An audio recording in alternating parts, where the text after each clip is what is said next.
दोस्तों स्वागत है हमारी कहानी अंधेरा कुआं भाग 3 में। दोस्तों हमने इस कहानी को छोटे छोटे भागों में बनाया है ताकि आप इस कहानी को अच्छी तरह से समझ सकें। दोस्तों ठाकुर रणविजय की आत्मा अब पूरी तरह बाहर आ चुकी थी। उसकी लाल आंखों से आग बरस रही थी और उसका क्रोध आसमान तक गूंज रहा था। अरुण जमीन पर गिरा हुआ था, सिर से खून बह रहा था, सांसें भारी थीं, लेकिन उसकी हिम्मत अभी टूटी नहीं थी। ठाकुर ने गर्जना की, मैं लौट आया हूं और अब यह गांव मेरी कैदगाह नहीं रहेगा। जो भी मेरे खिलाफ गया उसकी मौत तय है। इतना कहते ही उसने हाथ उठाया। अचानक पास के पेड़ की डाल टूटकर जोर से जमीन पर गिरी। धरती हिल उठी। गांव के कई लोग दूर से ये दृश्य देख रहे थे। सबकी चीख निकल गई, भागो भागो, शैतान बाहर आ गया है। और लोग घरों में छिप गए। ठीक उसी वक्त कुएं से एक और हल्की रोशनी निकली। वो गुलाबों की आत्मा थी। उसका चेहरा दर्द से भरा हुआ था। उसने अरुण से कहा, डरना मत अरुण, सिर्फ तू ही उसे रोक सकता है। अगर वो गांव पर कदम रखेगा तो सब खत्म हो जाएगा। अरुण ने दर्द से कराहते हुए कहा, कैसे? मैं अकेला उसे कैसे रोकूं? गुलाबों ने आंसू भरी आवाज में कहा, मेरी मौत व्यर्थ न जाने देना। ताबीज को अपने खून से सींचो, तभी मंत्र काम करेगा। इतना कहकर वो गायब हो गई। अरुण ने कांपते हाथों से ताबीज उठाया।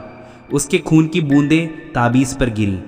अचानक उसमें से नीली रोशनी निकलने लगी। रणविजय चीख पड़ा, नहीं, ये मुमकिन नहीं। अरुण ने पूरी ताकत से मंत्र पढ़ना शुरू किया। ताबीज की रोशनी तेज होती गई। रणविजय ने गुस्से में हवा का झोंका भेजा। अरुण फिर गिरा, लेकिन इस बार उसने हार नहीं मानी। ठाकुर की आत्मा गांव की तरफ बढ़ने लगी। घरों के दरवाजे अपने आप टूट गए। पशु बकरियां चीख कर भागने लगीं। बच्चों के रोने की आवाजें गूंज उठीं। गांव के लोग मंदिर की ओर भागे और पुजारी आनंद बाबा के पास शरण लेने लगे। बाबा ने सबको समझाया, डर मत करो। रणविजय जितना ताकतवर है उतना ही उसके अहंकार में कमजोरी है। अगर अरुण डटा रहा तो जीत संभव है। लेकिन सबके दिल में डर बैठ गया था।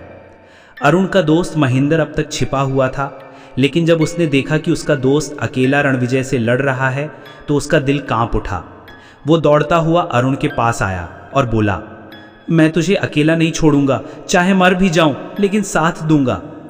अरुण ने हांफते हुए कहा, हम महेंद्र पीछे हट जा, ये लड़ाई बहुत खतरनाक है। महेंद्र बोला, दोस्ती मौत से बड़ी है। उसकी ये बातें सुनकर अरुण की आंखों में आंसू आ गए। रणविजय गरजा, दो की बजाय अब दो मौतें होंगी।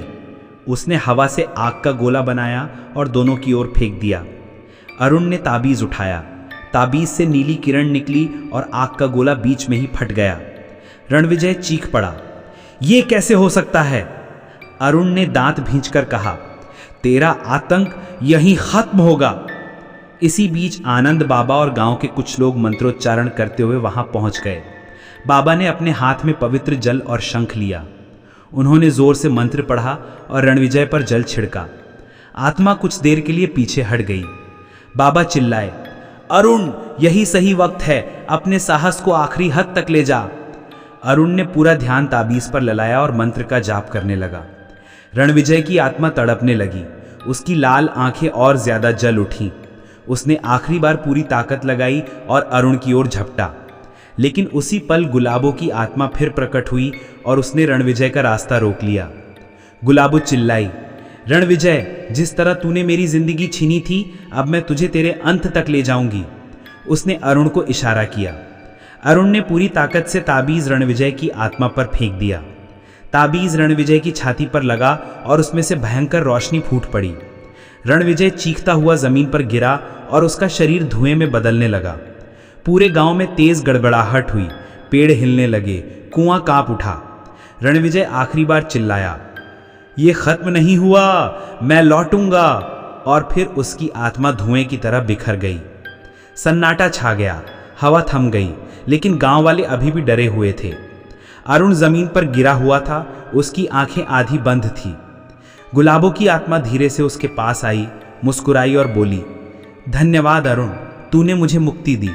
लेकिन याद रख, कुआं अभी भी रहस्यमयी है। उसमें ऐसे राज हैं जिन्हें तूने अभी जाना नहीं। इतना कहकर वो नीली रोशनी में बदलकर आसमान में विलीन हो गई। गांव वाले अरुण को उठाकर घर ले गए।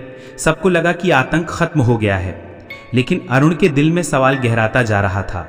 क्या सचमुच रणविजय का अंत हो गया या ये सिर्फ एक शुरुआत थी?